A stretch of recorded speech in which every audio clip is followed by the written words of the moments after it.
Hello everyone. आज हम पढ़ने वाले हैं अबाउट इंडेक्सर्स एंड वेब3। तो फर्स्ट ऑफ ऑल आपने क्या कभी सोचा है कि जो भी वेब3 एप्लीकेशंस होती है, फॉर एग्जांपल यूनिसेफ हो गई, आवे हो गई, सीरियन हो गई या ओपन सी हो गई, ये अपनी एप्लीकेशंस पर कैसे इंस्टेंटली अपना सारा डेटा दिखा सकते हैं। For example balances, analysis, historical rates, liquidity positions. जबकि जो ब्लॉकचेन होती है वो स्लो होती हैं और वो बिल्ड नहीं हुई क्वेरिंग के लिए।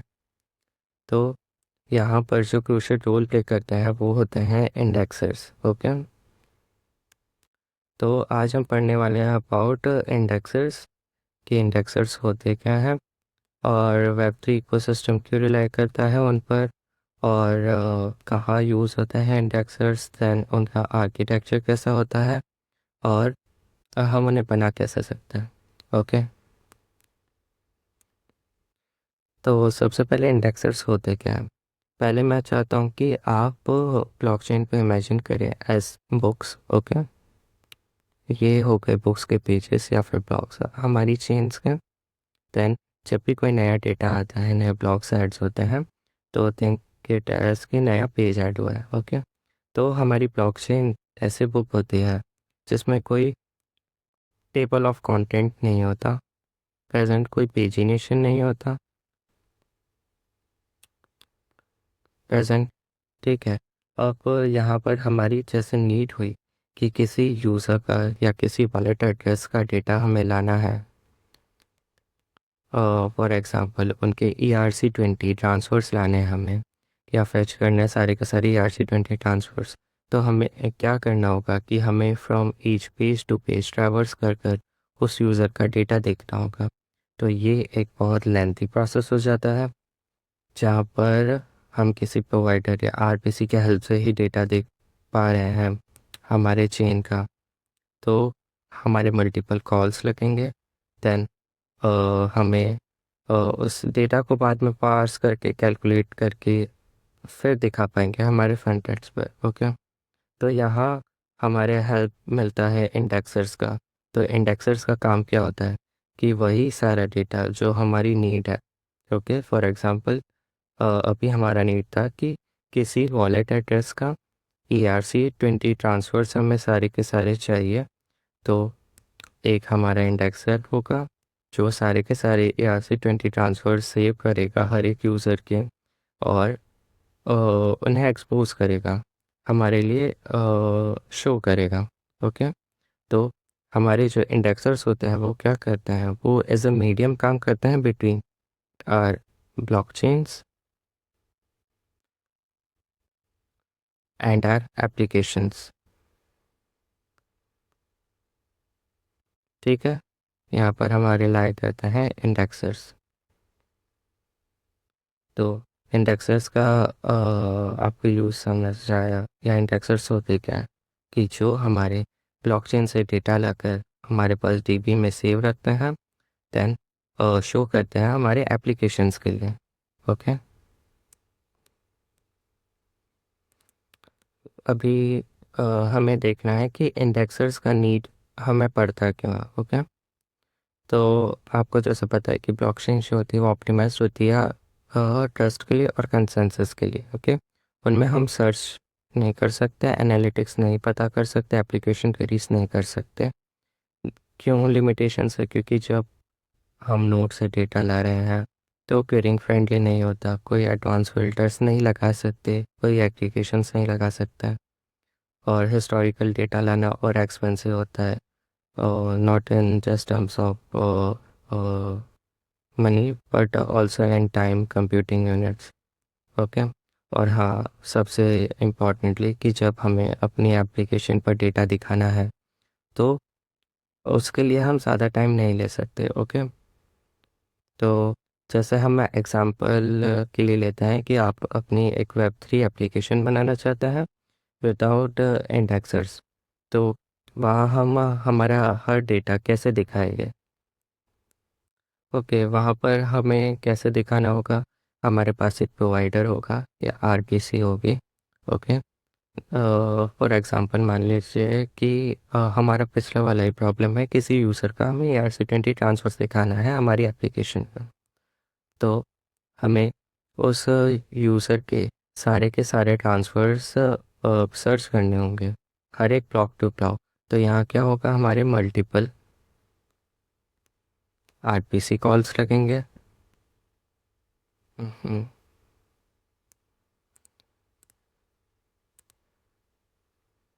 हाँ, हमारे यहाँ पर मल्टीपल RPC कॉल्स लगेंगे। देन वो प्रोसेस को ऐसे ही स्लो कर रहे थे। यहाँ पर हम फ़िल्टर नहीं लगा सकते,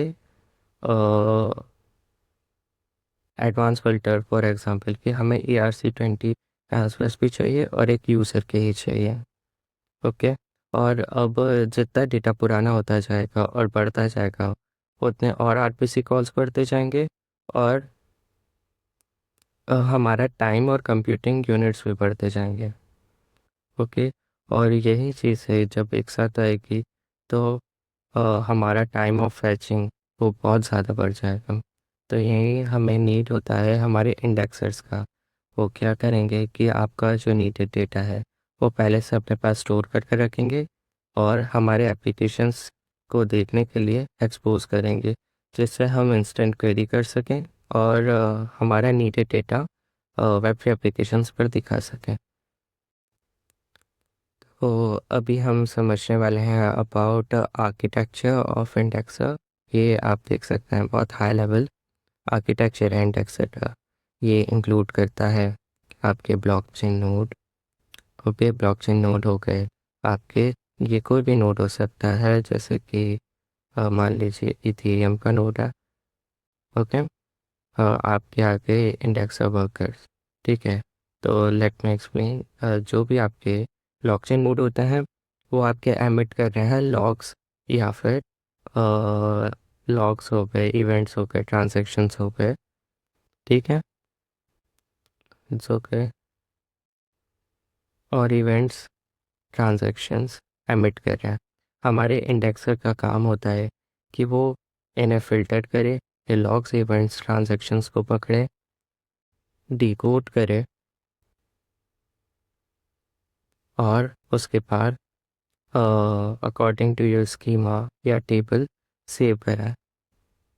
ठीक है। ओके, तो आप समझे कि हमारे ब्लॉकचेन जो नोड्स होते हैं वो एमिट करते हैं आपके ब्लॉक्स, ट्रांजैक्शंस, लॉग्स, या फिर उन्हें आप इवेंट्स कह सकते हैं।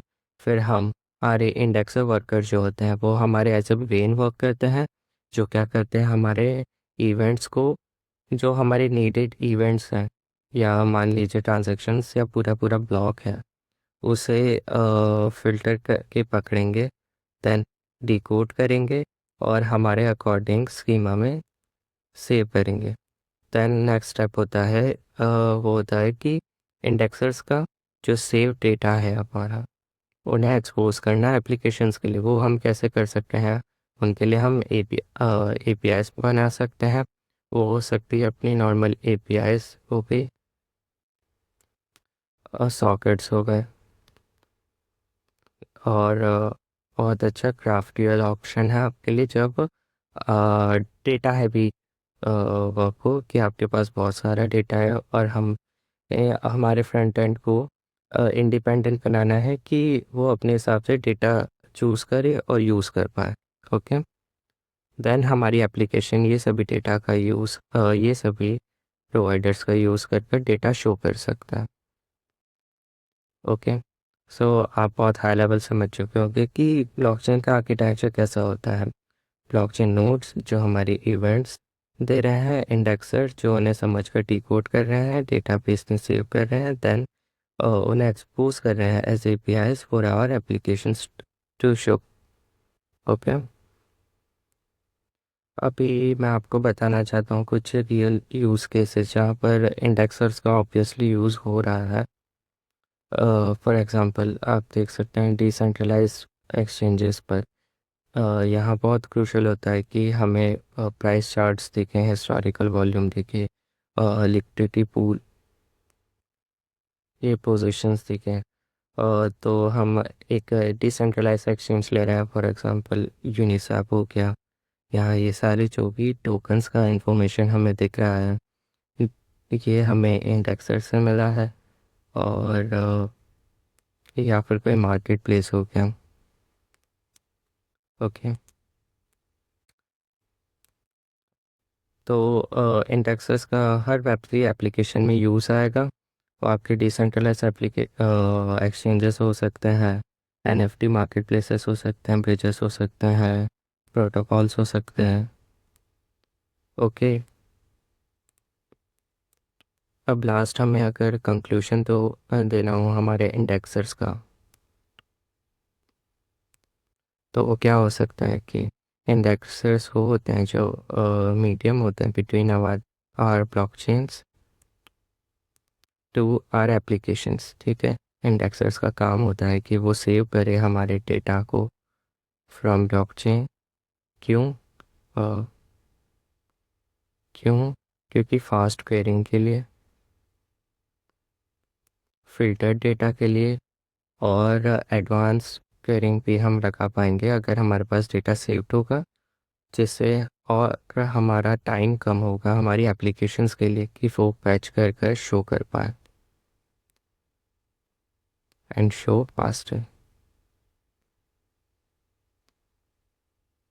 Okay, then thank you for watching everyone. आपके अगर कुछ क्वेश्चंस हो या और कोई टॉपिक हो या और भी में कुछ जानना हो, तो you can comment down below. Thank you for watching.